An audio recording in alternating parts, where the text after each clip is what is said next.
Saint-Dié fête ses 20 ans avec France Bleu Lorraine. Mer et océan, c'est le thème du FIG. Les géographes prennent le large. Et nous, on prend de la hauteur, 13 mètres pour être précis. Nous sommes dans la tour de la Liberté de Saint-Dié. Bonjour Alban. Bonjour Isabelle. Alors c'est vrai que d'ici on voit la ligne bleue des Vosges. Bon, on voit aussi quelques spinaliens, quelques Nancyens encore un peu endormis. On pourrait vous réveiller avec du flamenco puisque c'est l'Espagne qui est le pays à l'honneur durant cette 20e édition. Ouais, on va garder la musique que vous aimez, vos rendez-vous habituels aussi. D'ailleurs, on fait toujours la route ensemble. Vous pouvez nous appeler si vous avez par exemple des températures aussi à nous donner, 03 83 36 20 20. C'est pas chaud ce matin. Le soleil est prévu dans la journée.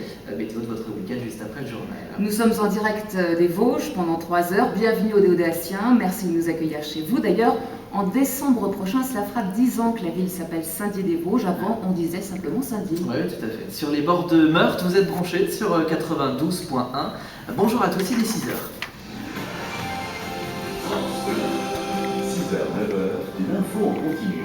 Isabelle Botouillet, Alban Fourneau. Le journal de France Bleu Lorraine.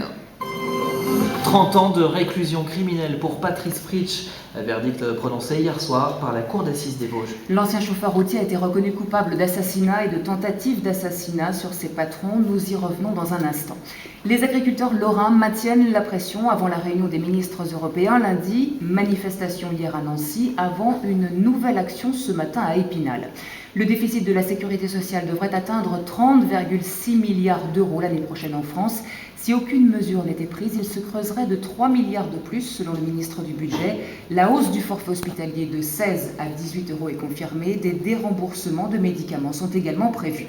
Dans la demi-heure qui vient, Alban, nous retournerons à l'école de Jules Ferry. Oui, souvenir d'enfance de Claude Vanoni, le plus souvent puni, à 6h26 sur France Bleu Lorraine. Après 4 jours d'audience et 5 heures de délibéré, le verdict est tombé dans le procès de Patrice Fritsch. La cour d'assises des Vosges condamne donc l'ancien chauffeur routier de l'entreprise de transport Maufray de Saint-Nabord à 30 ans de réclusion criminelle, assorti de 20 ans de sûreté. En décembre 2005, Patrice Fritsch avait tué son patron et blessé gravement l'un de ses supérieurs. L'avocat général avait requis la peine maximale, la perpétuité avec 20 ans de sûreté. Écoutez, Maître Desmé, avocate de Patrice Fritsch, elle n'exclut pas de faire appel. Je suis effectivement extrêmement déçue parce que je trouve